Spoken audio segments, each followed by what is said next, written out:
இன்னைக்கு நமக்கு உணவு கொடுக்குறவங்க பவானி சேர்ந்தவங்க உஷா மூர்த்தி.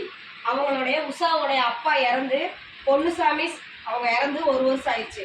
அதுக்கு இன்னைக்கு நினைவு நாள். அந்த நினைவு நாளை முன்னிட்டு நமக்காக உணவு கொடுக்க வந்திருக்காங்க உஷா மூர்த்தி தம்பதிகள். திரு பொன்னுசாமி ஐயாவுடைய ஆன்மா சாந்தி அடையவும், உஷா மூர்த்தி குடும்பம், தொழில், வாழ்க்கையில் அனைத்து செல்வம் பெற்று நீடூழி வாழ நமது பாச அறக்கட்டளை பாசமுதலம் சார்பாக இறைவன் கிட்ட ஒரு பிரார்த்தனை வச்சுக்கலாம்.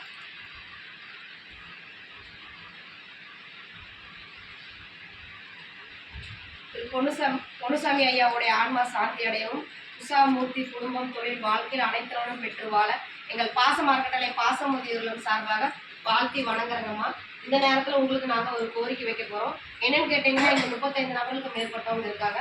இந்த கட்டடம் வந்து வாடகை கட்டத்தில் இயக்கிட்டு இருக்கோம். இங்கே நிறைய பெரியவங்க கேட்குறாங்க, இட வசதி பத்தாதனால நாங்கள் இடம் இல்லைன்னு சொல்ல வேண்டியதாக இருக்குது. இருந்தாலும் எங்களுக்கு மனசு கஷ்டமாக தான் இருக்குது. இடம் இல்லாதப்ப யாரையும் உள்ளே வச்சுக்க முடியாது இல்லைங்களா? அதனால் கொஞ்சம் இடம் சொந்தமாக வாங்கி இன்னும் கொஞ்சம் கட்டடத்தை கொஞ்சம் பெருசு பண்ணலான்ட்டு இருக்கோம். அதுக்கு உங்களால் முடிஞ்ச உதவி செஞ்சு கொடுக்கலாம். நீங்கள் மட்டும் இல்லாத உறவினர்கள், நண்பர்கள், உங்களுக்கு தெரிஞ்ச இடத்துலையில இந்த முதியோர் இல்லத்தை பற்றி எடுத்து சொல்லி நீங்கள் சுயதொழில் செஞ்சால் வர வாடிக்கையாளர்கிட்ட கூட இந்த மாதிரி சொல்லலாம். நம்மளால் முடிஞ்சது ஒரு 100 ரூபா கொடுத்தா கூட இந்த கட்டடத்துக்கு ஒரு 10 செங்கல் வாங்கறதுக்காகும். உங்களால் முடிஞ்ச உதவி செஞ்சது மாதிரி இந்த நேரத்தில் நாங்கள் கேட்டுக்கிறோம்.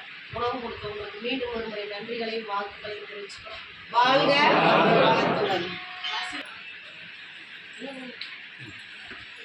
நல்லா இருக்கேன்னு சொல்லுங்க. பரவாயில்லைங்க, தப்பில்லை. ஐயாவுக்கு 90ஆவது, அம்மாவுக்கு 85ஆவது.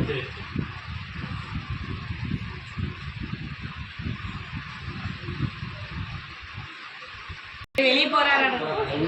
பேர் கொடுங்க, வாங்க சாப்பாடு. வாங்க.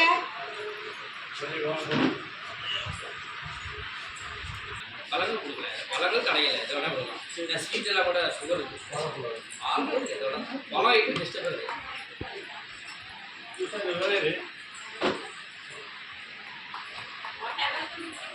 இங்கே பாரு, போட்டோ இங்கே